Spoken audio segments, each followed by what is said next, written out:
进阶题3之2 16到20。如果 x 平方减 8x 加 m 会等于 x 加 n 的完全平方，则 m 加 n 等于多少？好，我们要利用前面两项来找 m。那前面是 x 平方，后面应该也是某一个数的平方，中间是前后相乘的2倍。那前后相乘的2倍，本来这个数字是不知道，但是前面是2倍是2嘛，那中间是8，要得到8的话，这个后项这里应该就是4，所以我们就要填4的平方，这样就可以写成 x 减4的完全平方。那这个 m 就是4平方，所以 m 就等于16，而这边是 x 减4，也就是 x 加 n 的平方，所以 n 就等于-4。所以题目要求 m 加 n 就是16加-4，就是减4，16减4就等于12，所以答案选 A。下列哪一个不是4减36x 平方的因式？那4跟36可以先提出4，提出4剩下1减 9x 平方，而这个9可以改为3的平方，所以整个式子变成1平方减 3x 括号平方，所以可以用平方差1加 3x 乘以1减 3x， 好，也就是1减 3x 跟1加 3x， 所以这边它可以写成这3个啦，4 1减 3x 还有1加 3x。不过这个题目里面这个1减 9x 平方这个可以，然后 12x 加4，我们把这个4乘到这个括号里面来，是4加 12x， 4加 12x 对调就是 12x 加4，所以 C 也可以。那这样是只有 A 跟 D 看起来好像怪怪的，不过你看 A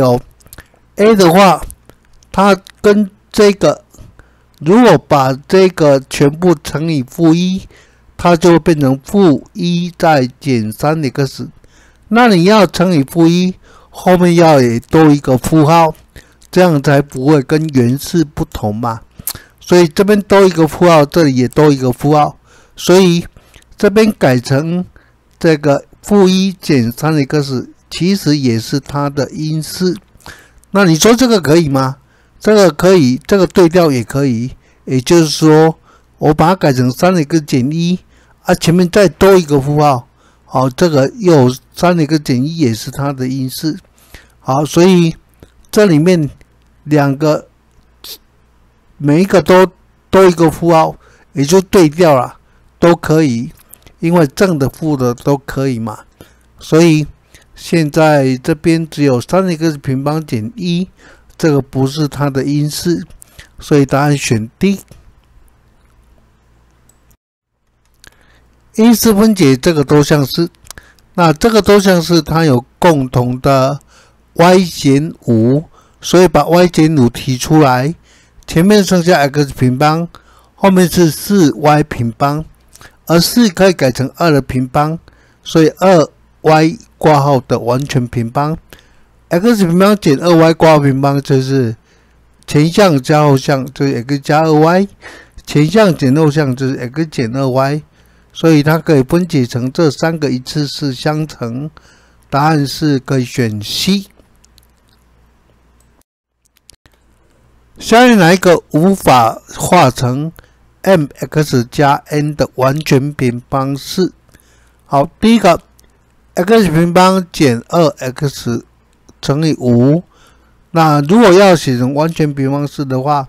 不管加或减的完全平方后面都是加的，而这边它答案是写减，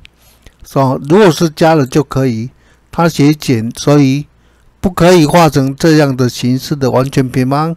当然就是 A 所以 A 就已经不是了。那至于其他的 B、C、D 这9可以化成这个3的平方，所以这样子会得到 x 平方加2倍的前后相乘，再加3平方，所以是 x 加3平方。那第三个 9x 平方可以化成 3x 括号平方，然后加上2倍的前后相乘，后项4的平4可以写成2的平方，所以这个就可以化成 3x 加2的完全平方。那最后一个，这个前面 4x 平方可以改成 2x 括号平方，后面是1的平方。那么这个前后相乘的2倍也跟这个4一样，可是这边是减，它会改成 2x 减1的完全平方。虽然它是减，它是加，可是你把 n 当成负1就好了啊。这样子就变成 mx 加 n， 好，这个把 n 看成负1啦，所以 m 就是2，mx 加 n 的完全平方。所以这3个都可以，只有 A 不行，所以答案选 A。化简这一个多项式，结果为下列何者？好，前面 x 减2 3次，后面是 x 减2乘以 x 平方减 4x 加1。那 x 减2有共同因式提出来，那这边就剩下 x 减2平方，后面是 x 平方减 4x 加1。那这个不能用乘法公式，好，我们把它全部展开。这是 x 平方减 4x 加4，后面减的去括号，全部变号变成减 x 平方加 4x 减1，然后这个 x 平方消掉，4x 它是减它是加也消掉，所以剩下4减1也就是3，所以是3倍的 x 减2。